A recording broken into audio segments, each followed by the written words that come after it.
My name is Abraham Klein, and this is Yinzer Club.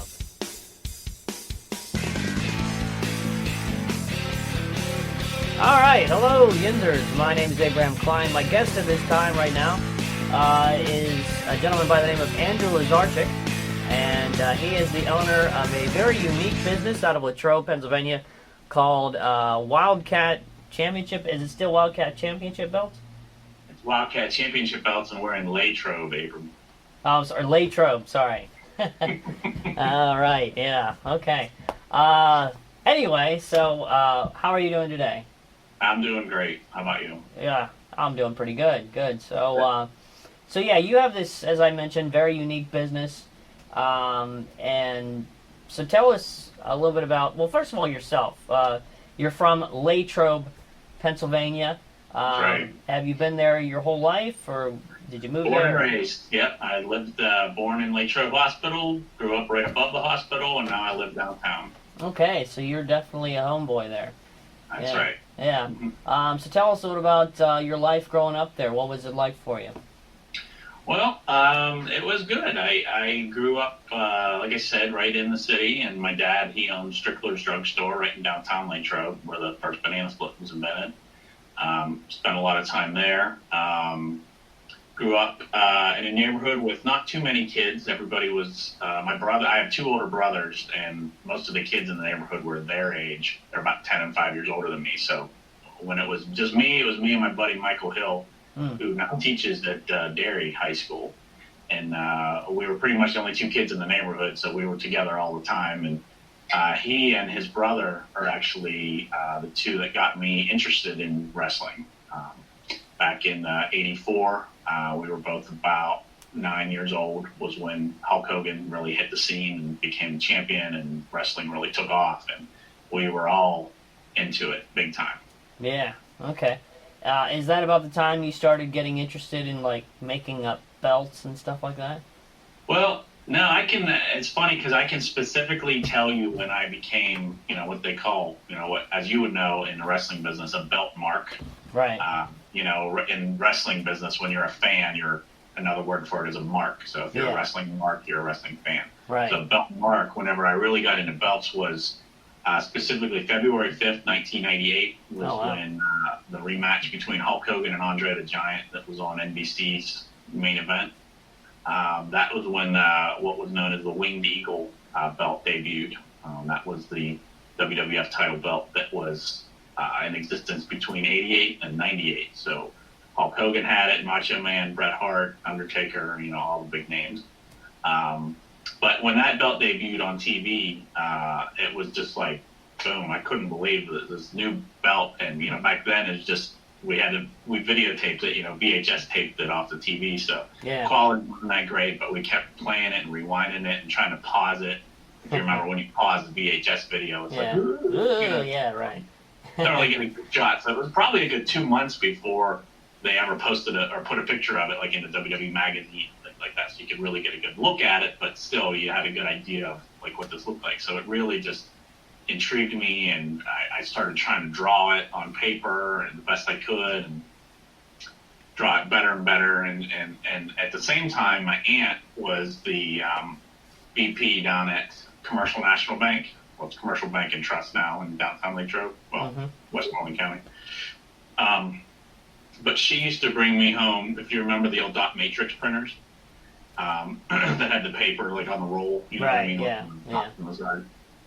She would bring me all the scrap paper home from the bank. And nice. if I could find, you can figure I'm 10 years old, if I could find 3 pieces of paper that was still connected, that would fit right around my waist. Okay. I would draw them, find 3 pieces connected, and I draw the belt on there, and then cut it out and wear it around the house, and fake wrestle all around the house and everything like that. So nice. Kind of grew from there. That was the start of it. Okay. Now, did this develop from already having like an interest in art, or was it just the belts that you were interested in? I think that kind of inspired me to become interested in art. Because, quite frankly, I ended up going to school for graphic design, and, you have to have a eye for design and and learn how to do graphics to be able to design these belts. So I think it kind of inspired that. I don't know if I would have gone that route otherwise, but at the same time, I don't know what else I would have ever done either. So I think it probably inspired it, and my parents encouraged me to, pursue the arts because my one brother's an accountant, my one brother's an engineer, so everybody's different. There certainly wasn't going to go down either one of those roads, but right. But so like art seemed to be the way to go for me. So it seemed to work out. And so is that what you've been doing prior to actually getting into the whole Wildcat belts and things like that? Yeah, I went to college down at La Roche College in Pittsburgh, and I have a degree in graphic design. So out of that, I worked between design companies and mostly printing companies. I've worked for over the years and done some other things as well. And it just kind of I did the belt thing on the side until it kind of flip-flopped, and where the belts became my main job and working in other places were my side job. And I just got to the point where I didn't need to be killing myself doing both, so I was able to leave that and just do belts full time. So you were talking about, growing up, kids. I remember growing up, I made my own little belts. I would actually try to find like old can lids from my mom. My mom would like make ravioli or something like that. I'd take the lids and stuff like that, and I'd tape them to like paper, like you talked about. And so I think all of us over the years, if you've been a wrestling fan, probably have made your own type of belt before. But this eventually became something that was more than just, getting paper. Eventually you actually started making like real belts. Tell us how that became a transition in your life. All right. Well, like I said, I was working other jobs, and it wasn't really what I wanted to be doing. I certainly didn't have a passion for it. It was just like a job. And, I was involved in the indie wrestling as well. So I was running indie shows and being on them as like a manager or a referee or a ring announcer. And, so I kind of had my foot in the door into the wrestling world. Yeah. And I always, was loved making belts as a kid, and, still made them out of other things even as I got older. And I really, didn't. If you ever watched that movie Office Space, where he says humans weren't made to sit in cubicles their whole life and be miserable. Yeah. And even though it's a comedy and it's funny, it really struck something in me. I'm like, I don't want to sit here in this office all day being miserable, waiting to get out so I can do what I really want to do. So I'm like, what? I'm going to figure out how to do this. I'm going to start making belts for real. I have my foot in the door in the wrestling world. I know people, or at least I know people that know people that could, get these things in front of the right people that might want a belt. Yeah. So I just really put my mind to it and really started doing the research and taught myself how to do leather work, figured out how to get plates made. I had the graphic design background to be able to design them. Yeah. So, I had a good basis to start. So I figured, just do it. If it doesn't work out, it doesn't work out. But I won't look back in 10 years and say, man, I wish I would have done that. I wish I would have tried that. Yeah. So I just started. I just trial and error, just started making belts for myself or for friends. And then, when I got them really good, then I put them up for sale. And that was, next month in May, it'll be 15 years. I'll officially be Wildcat Belts officially in business for 15 years next May. Okay. Yeah, so over the years, you've had the opportunity to... I remember the last time we talked, you said that actually the majority of the belts you make are for like businesses and things like that. Tell us about how that works. Yeah, so when I got into the business, it was to do wrestling belts. Because that was, like I said, 15 years ago, and I did, and it grew, and I guess it's a combination of just the popularity of wrestling, of belts, and then WWE probably about maybe 7 or 8 years ago started giving belts away to like Super Bowl winners or Yeah. World Series winners and things like that. And I think that kind of helped grow the popularity of it beyond wrestling. Mm-hmm. So between that and then really before I started doing WWE belts, the first big account that I got was for Nathan's Famous Hot Dogs. Okay. For the hot dog eating championship on the 4th of July. Yeah. So they did, they had their own mustard yellow belt. And then the first one I did looked much better than the one they had been using. And I think that kind of helped grow the popularity as well. So it kind of went beyond wrestling and got into the corporate world. So instead of getting, a trophy from a trophy shop and sitting on the corner or maybe like a glass plaque or something like that, companies started getting championship belts to reward their employees.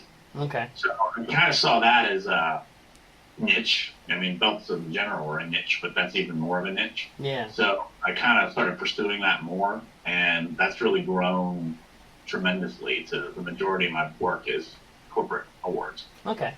So getting back into, wrestling, I believe you also done for like MMA and stuff like that as well. You mentioned earlier how that you were actually involved as like a ring announcer, referee, and stuff like that. How did you get involved in that respect in the wrestling business before actually even doing the belts? Actually, well, it's funny because it's it's a lot of fate, a lot of luck. It's me kind of just trying to make my own destiny, I guess. Mm-hmm. When I told you I went to La Roche College, my freshman year at La Roche, totally, I had nothing to do with it, but all of a sudden posters were up that they're bringing a indie pro wrestling show to La Roche as a fundraiser for the school. So I was like, holy crap, what are the chances, you know what I mean? So as fate would have it, it's kind of like what's that game, 6 Degrees with Kevin Bacon or whatever. Okay. So I lived in one dorm. A girl that I was friends with lived in the next dorm. The kids that lived in the room next to her knew the kid who was the referee for the upcoming show. Oh, okay. So I knew a girl that knew a guy that knew the referee. Yeah. So I didn't know these guys at all, but I'm like, this is my shot, this is my chance. So I just went up and started, I'd introduce myself to the guys and like said, hey, I'm Andrew, and I understand he's going to be refereeing, do you mind introducing me to him? And they were cool, and they did, and I met him, and he introduced me to the promoter, who's named Rob Maisie. He wrestled down in Smoky Mountain Wrestling as the Mummy. Okay. Big dude. He is a super nice guy. He lives down in Pittsburgh. So he introduced me to him, who then Rob introduced me to guys like T. Ransula and Lord Zoltan and other local guys that wrestle in the Western PA area. Mm-hmm. So from that, then I found out about some other shows that were coming up in the area, down in Pittsburgh and McKees Rocks in that area. So that's where I met Notorious Norm Connors, who a lot of people around here know Notorious Norm. And he and I just clicked right away. We became really good friends really quickly. And we started running shows together called Steel City Wrestling. And we just kind of grew from there. So that's how I kind of got in with wrestling. So I was running shows, and then I knew other people running shows that needed help. So I would either be a manager or a referee or a ring announcer or design their posters. That was another thing, too, because I was into graphic design. Yeah. I would design their posters or tickets for the show and things like that. So just did it I could to get my foot in the door. Okay. So tell us a story about how you got involved with WWE. Well, after I was making belts for, I would say, about 2 years, when I first started making them, they were nice, but they weren't the quality that you would see on WWE. So, I know I still had work to do or to get them to be a little bit better. So after about 2 years, I knew they were finally of the quality that WWE would want, because, you only have one chance to make a first impression, and I wasn't going to send them something that I knew wasn't going to work for them. So, right. So I finally had it down to where I knew that the quality was where they would want. So I made a belt. I designed an Intercontinental belt and designed it and made it. and wanted to give it to their, get it to the right person in front of the right person, but I didn't know who that person was. Yeah. So back in, I believe it was August of 2007, there was a WWE show up at the Johnstown War Memorial. Mm-hmm. And during intermission, the ring announcer, who I'm sure you know, Howard Finkel, he was walking from the ring to the locker room. Well, my seats were just happened to be by near where the curtain was to the locker room. So I don't know how I did it, but somehow I managed to scream his name loud enough to get his attention to just come and at least acknowledge me. And I just said, Howard, I know this is crazy, but I'm for real. I make belts. Who do I need to talk to at the office that buys these belts? I didn't waste his time, and I didn't want him to think I'm just some, crazy person, trying to be weird. Yeah. And he's like, well, you probably want to contact this person. It would be my guess. And then he just kind of walked away. But that's all I needed. I needed a name or a department. Yeah, right. So he gave me that, and then I called them up, and they called me back a couple hours later and said, yeah, in fact, we're happen to be looking for a new belt maker, so send me what you got. So that was my one chance I knew to really get in with them. So I said, well, I could send you the belt, but I'd really just like 15 minutes of your time to sit in front of you and explain to you what I'm all about and what I do and what I can offer. And she said, well, why don't you come up next Thursday? So I was like, okay. So I the car, drove up to Stamford, Connecticut next Thursday. I got to go to Titan Towers and meet them, and it was a good meeting. And it just kind of grew from there. That was in October. They sent their first order for the U.S. belt around January. And then I only made the U.S. belt for a couple years. And then back in 2016, when the women's belt, when they changed from the Divas Champion to the Women's Championship, they hired me to make the first Women's Championship. So after that, that's when things really started rolling. And then I started making the tag team belts when they had the brand split from SmackDown to Raw. So I made the colored tag team belts, the red ones and the blue ones. And then the Universal belt came out. And then the 24/7 belt. And then the new Intercontinental belt. So it just kind of grew and grew to be really, really big. Yeah, okay. So, in your own opinion, you've been making these belts for a while now. Are there any particular belts that you've made that you'd say are your favorite, or are they just kind of all the same to you? Yeah, it seems like every year I'd make one or two, and I'm like, oh, that's the favorite belt I ever made. And another one, that's the favorite belt I ever made. It's hard to say which one. I really redesigned all the current Ring of Honor belts. So the world title, the tag title, the six-man tag, the TV. The current Ring of Honor tag team titles are probably my favorite belt that I've designed from scratch. I really like those. But I made some other cool ones too for, I just did one as a really unique one for a sod company out of Canada. They do, grass that you put in, that's already grown. You just kind of roll it out in the yard. We did a belt where the plates are actually grass. That's like fake AstroTurf. Oh, okay. And then got gold plates on top of it with our logo. So it's pretty cool. That one was unique. That was pretty unique. So we had some cool ones. Yeah. So let's talk about the name of your company, Wildcat Championship Belt. We've been talking about, you're obviously a local guy there in Latrobe, Pennsylvania. So tell us a little bit about the reasoning behind the name of your company. Well, I wanted to do something to do with Latrobe because I do have a lot of Latrobe pride. And I knew, obviously, my colors were going to be black and orange because that's our school colors. And, I didn't want to name it after myself. I didn't want to be because my name's not exactly the most easy name to pronounce or No, it took me a few tries to learn it myself. Exactly. So I didn't want that. I thought of maybe Drew or belts by Drew or Andrew or something like that. I'm like, whatever. But I figured, you know what? I'm going to do black and orange anyway.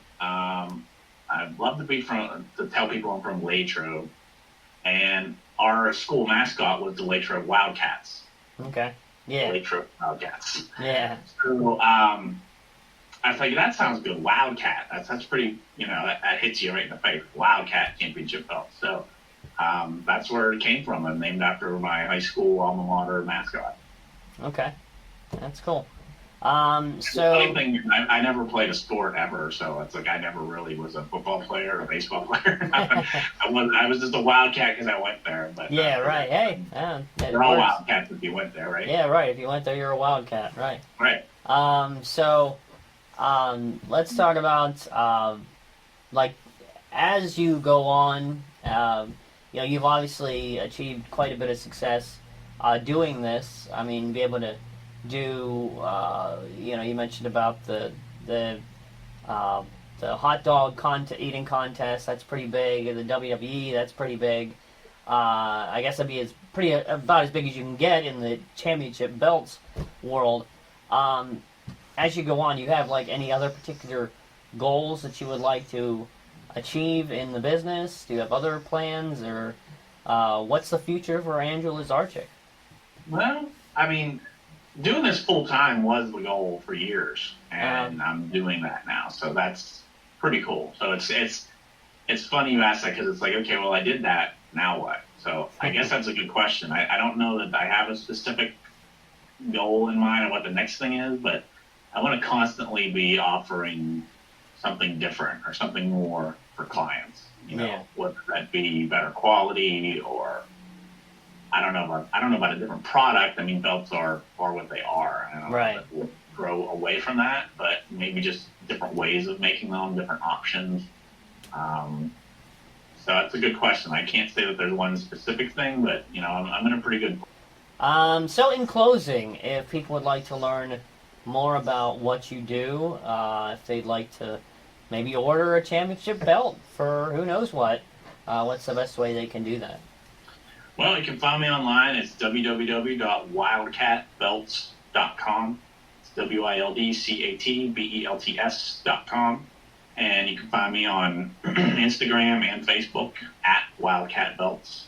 And you can email me from there too, and contact me and go from there. Okay. So as I mentioned, folks, very interesting, very unique type of industry that he is. And as you can see, he definitely loves to showcase where he's from, Latrobe, Pennsylvania. I'm about 30 minutes away, and I still couldn't get the pronunciation right, I guess. But anyway, what's that? We'll let it slide. We'll let it slide. Okay. But yeah, Andrew, it's definitely been good talking to you again. And obviously we hope everything continues to go well for you there. And hopefully we'll get to talk to you again sometime. Cool. I appreciate it. Thanks a lot. I appreciate everything you've been doing. You've been growing your Yinzer business quite well. So I've seen you all over the place. So congrats to you as well. Oh, thank you. All right. Well, anyway, this has been Abraham Klein here today with Andrew Lazarchik. We hope if you like this video, please like, share, subscribe. All right, and that was our program. Hope you enjoyed that interview, and of course the show as a whole. We hope you'll join us again for another episode when we come back for episode 5. Hard to believe we're already 5 into this already, but yeah, hope you'll join us again for our next episode. Hopefully, it can be just as great, if not better than the last show. But hopefully, you'll join us for that. Also, don't forget to check out a lot of the other great content here on idiotradio.com. Of course, you've got the Todd DeFazio Show. You've got the Triple B Experience. I believe there's a show on here called Ham Radio. There's a cooking show. There's, of course, Yinzer Club and other stuff like that. A lot of great content for you to spend your time on during this quarantine time, or any time, really. Maybe you're watching this 10 years from now and you still want to check out some of this great content. Hopefully by then we'll have lots more episodes of Yinzer Club. Anyway, again, also don't forget to go onto idiotradio.com and check out some of the new merch. The Yins Have a Great Day hats, t-shirts, and polos as well. And of course, don't forget to go on to yinzerclub.com, check out all the other merchandise that we have. And of course, check back again for our next episode. This has been Abraham Klein saying, Yins have a great day.